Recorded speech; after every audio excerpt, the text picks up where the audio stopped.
Usap-usapin sa ngayon sa Pilipinas na kasya daw ang 500 pesos na pang Noche Buena ngayong Pasko. Pero malalaman natin kung kasya nga ba ang 500 pesos.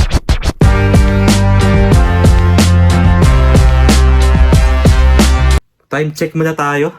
Alas 12:30 na po ng hapon. So kanina nga pala nakakain na rin ako ng lunch at nakapaglaban na rin ako nung kagabi. So, ang gagawin muna natin sa ngayon bago tayo mag-grocery, maglilinis muna ako ng bahay at dahil malapit ng magpasko at magbagong taon, syempre kailangan na malinis yung bahay natin. Para po sa ganun ay maganda yung pagsalubong ng bagong taon sa atin, di ba?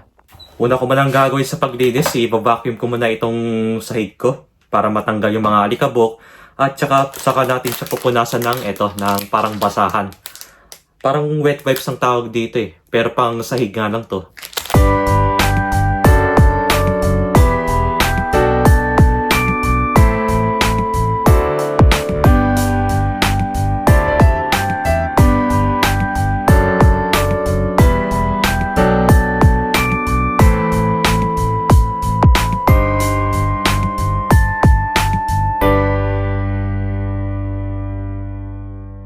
Usap-usapin sa ngayon sa Pilipinas na kasya daw ang 500 pesos na pang Noche Buena ngayong Pasko. Karamihan sa atin dito na hindi sang-ayon sa usapin na yun. Pero meron din naman na sang-ayon dito. Pero malalaman natin kung kasya nga ba ang 500 pesos na pang Noche Buena. Since nandito naman po ako sa Japan, i-convert natin ito sa yen. Okay po, meron akong calculator dito. At meron tayong converter dito. So pag tinype natin ang 1 Japan yen, halaga niyan sa ngayon ay nasa 0.37 in pesos. So, kung i-convert natin ang 500 pesos, ayan ang nasa halaga ng yen, nasa 1,344 yen. So, nakikita nyo dito na 1,344 yen ang katumbas ng 500 pesos. I-round off na lang natin siya ng 1,350 yen. So, ang tanong, kakasya ba ang 1,350 yen na pang Noche Buena dito sa Japan? Malalaman po natin yan ngayon. Meron akong 500 pesos dito at gagawin natin itong yen. So magbibilang tayo. 1, 2, 3. Oh, okay po. Ito na, naging 1,000 yen na siya. 1,000, 1,100, 200, 50, 60, 70, 80, 90, 300 yen. Tapos, meron tayong 50 yen na dito. So, meron tayong 1,350 yen na dadalhin dito.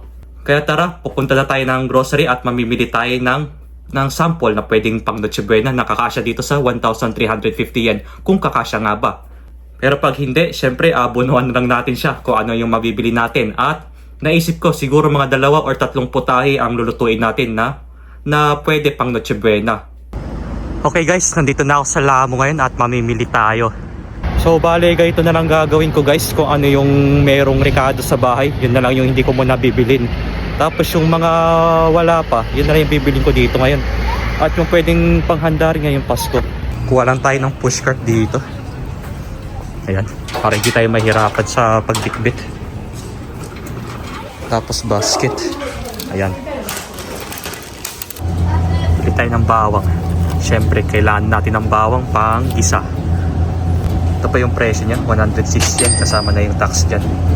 Ito yung sibuyas nila, yan po yung presyo. Hindi na tayo bibili nito dahil meron na tayong sibuyas sa bahay. Ito yung presyo ng hipon nila. Ayan, bigat sa bulsa nito. Bala ko kasing mag-spaghetti para ihalo natin itong hipon. So, pili tayo ng pinakamura dito. Ito na siguro yung pinakamura, 382 yen. Siyempre, hindi mawawala sa spaghetti ang giniling na baboy. Since hindi ako kumakain ng baka, ito na lang baboy. Ayan pa yung presyo niya, 273 yan. Guys, itlog pa lang. Talo na tayo. Grabe yung presyo ng itlog ngayon. Mukhang tagilid tayo dito. So, sige, kuha na lang tayo ng isang tray. No choice tayo. Siyempre, pasta. Spaghetti natin. 500 grams lang kukunin natin. At ito yung presyo niya, 106 yen. Hindi na rin pala ako bibili ng spaghetti sauce. At meron tayong spaghetti sauce sa bahay. Kaya wala na tayong problema dun. Yung mga kulang na lang nawala para magkasya yung budget natin. Meron din silang mga iba't ibang klase ng sauce ng pasta dito. Arrabbiata, meat sauce. Meron din carbonara. Yung pepperoncino. Marami silang andito, marami silang klaseng mga sauce ng andito, sauce ng pasta. Ayun, marami pong choices dito. At ito rin yung mga pasta nila. Yan, meron din pang salad na macaroni. Meron din na ganito. Kalimutan ko na tawag dito. Kuha na rin tayo ng asukal. Ayan, 1 kilo po yung asukal. So ito po yung presyo niya. 213 yen. Siyempre gatas. Kuha tayo nito. Ayan. 290 yen. Presyo nito. 1 box. Meron na silang dito, 1 buong cake. At ito yung presyo niya. So hindi tayo bibili nito. Bigat sa bulsa. Ayan po. Bad news nga pala. Wala akong makita ang condensed milk dito. So sayang. Siguro sa susunod bibili na lang tayo nun. Yun din yung masarap kasi na pang Noche Buena guys. Kailangan may matabis kayo. Ito yung mantika nila. Hindi na tayo bibili nito dahil meron tayong mantika sa bahay. Yan na po yung presyo ng mantika nila sa ngayon. Yung maganda kasi dito guys, yung mantika nila dito hindi naninigas. Talagang ganun pa rin kahit taglamig na. Kasi yung mantika natin sa Pilipinas guys, pag once na lumamig yan, talagang maninigas eh. Dito kasi hindi. Iba talaga yung mantika nila dito. Okay po, nakauwi na rin ako ng bahay at ipapakita ko sa inyo yung pinamili ko kanina. Bale, isa-isay natin siya guys at ipapakita ko po sa inyo. At ito nga pala yung pinamili ko. Bumili ako ng gatas. Ayan. Gatas. Tapos itlog. Dahil bala ko kasing gumawa ng leche flan. Dahil isa rin yan sa masarap na kainin pag Noche Buena. Alam nyo ba na patuloy pa rin tumataas ang presyo ng itlog? Grabe po, na halos magti 300 yen na. At ito talaga yung patuloy na tumataas ang itlog. Pero yung itlog ko nawawala na ng halaga, charis. Siyempre, hindi mawawala sa leche flan ang asukal. Ayan. Kaya napansin nyo kanina guys na hindi na ako bumili ng condensed cream. Dahil buti na lang at meron pa tayong naiwan na condensed cream dyan sa loob ng ref. Kala ko kasi wala na eh. Kaya nung pumunta ako, medyo nalungkot ako kasi nga wala silang condensed cream na binibenta doon at thankful na rin ako na meron pang naiwan dito na 1 lata. So ayun, para kumpleto yung natin na ingredients para sa paggawa ng leche flan. Bale, ito yung una nating putahe. Tapos ito yung pangalawa nating putahe. Magluluto tayo ng spaghetti ngayon. Ayan. Pasta. Tapos bala ko rin siyang haluan ng eto, hipon. Hipon tsaka giniling. Giniling na baboy. And then bumili na rin ako ng bawang. Ayan po. Hindi na rin ako bumili ng sibuyas kasi meron pa namang sibuyas sa loob ng ref. Kaya gamitin natin siya habang meron pa. Para hindi po sayang yung pinamili natin. Tapos coke. Ayan. Para hindi tayo mabulunan. So bale, 2 putahe lang yung kaya natin gawin guys. At sa mga sa mga nagtitipid po at mag-celebrate ng Noche Buena ngayong Pasko, ito na lang po yung may suggest ko sa inyo para medyo makamura po kayo. Bili na lang po kayo ng ng spaghetti kasi spaghetti tapos isa pa pong putahe para makatipid po. So anyways, ang total na nagastos ko, ito po ang ito po yung presyo na nasa 1,859 yen po. So, ang ibig sabihin niyan, hindi po natin na-achieve yung 1,350 yen na challenge. Dahil habang namimili po ako kanina, sobrang mahal na po yung mga bilihin guys. Kahit saan po yan. Kahit nga sa Pilipinas, hindi po talaga kaya ang 500 pesos na pang Noche Buena. Dahil pa lang po, yung panggisa pa lang, mas mahal na po yung gastusin doon. Tsaka depende po yan kung ilan kayo nakatira sa bahay, kung magkakapamilya kayo, mas mabigat po yun. At hindi po kaya yung 500 pesos na na gastusin na pang Noche Buena. Pero yung iba naman, tinry naman nila yung 500 pesos. Ang kaso nga lang, medyo kukonti lang yung mga rekado na nilagay. Ang importante kasi yun, nakatipid, which is nakakalungkot man po. Siguro matatanggap pa natin yung 1,000 pesos na pang Noche Buena. Ayun, talagang pa tayo nun. Talagang makakaluto pa tayo ng ibang putahin nun. Pero siguro pag 500 pesos mukhang imposible na po yan guys. Makakabili man po kayo ng 500 pesos, siguro pang Red Horse na lang yun. So ito po, yung 1,350 yen na challenge natin dito pang Noche Buena ay hindi po natin na-achieve. At nag-abono pa ako ng halos 500 yen mahigit.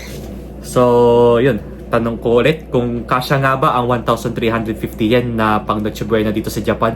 Ang sagot ko po ay hindi. Talagang napaka-imposible pong mangyari yan. Siguro po, matatanggap natin pag nasa 2,000 yen or 3,000 yen yung budget natin pang Noche Buena, pwede pa yun. Dahil nga makakabili pa kayo ng makakabili pa kayo ng isa pang putahe tulad ng manok. Dahil dito sa Japan, karamihan dito sa mga Hapon, pag nag-celebrate sila ng Christmas, hindi talaga mawawala yung manok sa kanila. Kaya ang ginagawa nila, bumibili sila sa KFC ng yung mga bucket na chicken. Dahil yun pa lang, medyo mahal na kasi yung guys. Depende pa yan kung ilang piraso pa yung nasa box. May 6 pieces, 8 pieces, at meron pang mga set na kasama yan. Kaya ang nangyayari po ngayon, may ibang store ng KFC na nagkakaubusan na ng ganong manok kasi nga magpapasko na. At yung iba naman ay bumibili sila sa mga convenience store ng mga bucket na manok. Dahil meron din silang binibentang mga bucket tuwing Pasko.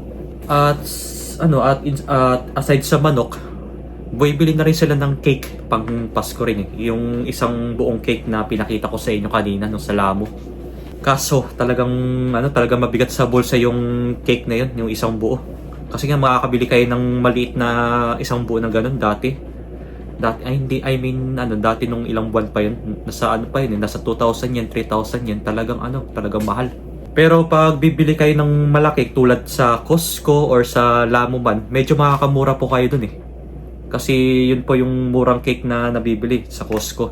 Ayun, na-try ko na pong bumili dun dati sa Costco yung malaking ganun na strawberry cake. Naka naka 2,000 yen pa ako nung mahigit. Talagang sulit na yun at isang linggo ko naubos yun eh. Anyways, bago tayo magluto, gusto ko po kayong batiin ng Merry Christmas and a Happy New Year. At ito na yung una kong gagawin muna guys, itong leche flan dahil wala kasi tayong steamer dito, kaya medyo matatagalan tayo sa pagluto nito. Kaya ang gagawin natin, magmamano-mano tayo na magluto dito. Papakulo lang tayo ng tubig tapos ilalagay lang natin sa may lalagyanan. Yun na yung DIY na steamer natin. Tapos after nun, saka na natin lutuin itong spaghetti para meron tayong ulamin ngayong hapunan. Dahil ito lang naman po yung sample na sinabi ko sa inyo guys na panghanda sa Noche Buena. Kaso sa kasamaang palad, hindi natin na-achieve yung challenge na 1,350 yen na pang Noche Buena.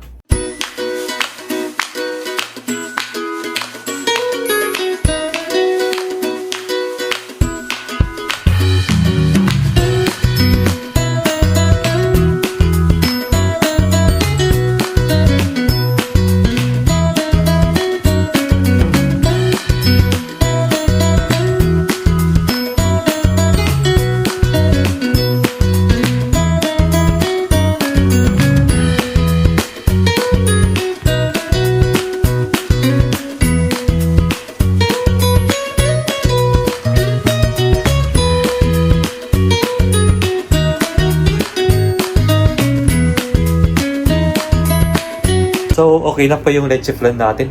Maya-maya, ilalagay na natin sa ref pagka medyo lumabig na yung lianera niya. At ito na yung lulutuin natin ngayon para meron tayong kakainin ngayong hapunan. Itong spaghetti. Ayan, konting na lang to.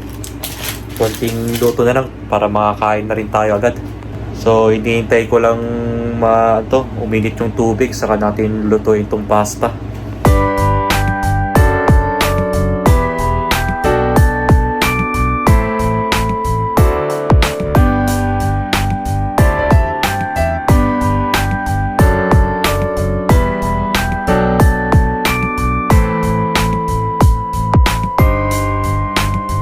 Okay po, nakaluto na rin tayo ng hapunan natin na spaghetti. Ayan. At yung leche flan na ginawa ko, bali nilagay ko muna sa ref para may palamig pa natin. Bago tayo kumain, magdadasal muna po tayo. Ito na po. Unang tikim ngayong hapunan.